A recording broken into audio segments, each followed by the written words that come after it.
everyone, it's Marky. Today I just wanted to talk about this US Plus castor oil. This castor oil is 100% pure, it is cold pressed, and it's unrefined. So there's nothing added, there's no fragrance, there's no chemicals, there's no preservatives. It is just 100% pure castor oil.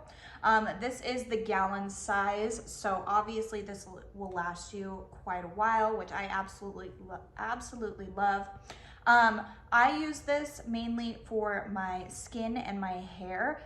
There are other uses that I've heard people using it for, but for myself, I really like to use it to make my hair a lot more healthy.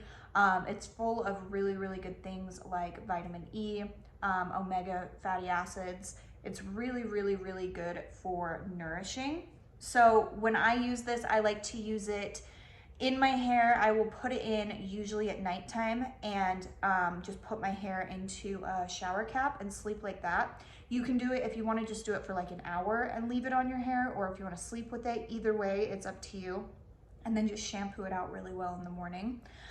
For skin, I like to warm up just a little bit of it and then rub it all over myself and just let myself kind of air dry for a little bit so I'm not getting my clothes oily, and you're good to go. Your skin will glow and feel so soft and so healthy and so supple, basically.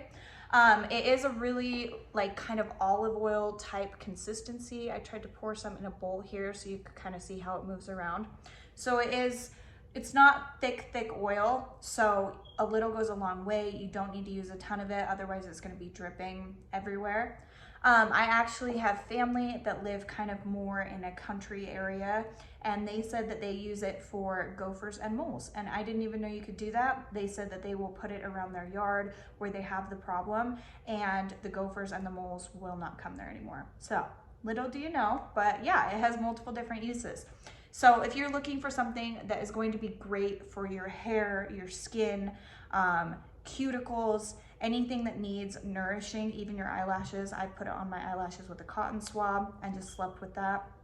It's great for all of those kind of things. So I would highly recommend you look into it. So I hope this was helpful. Thank you.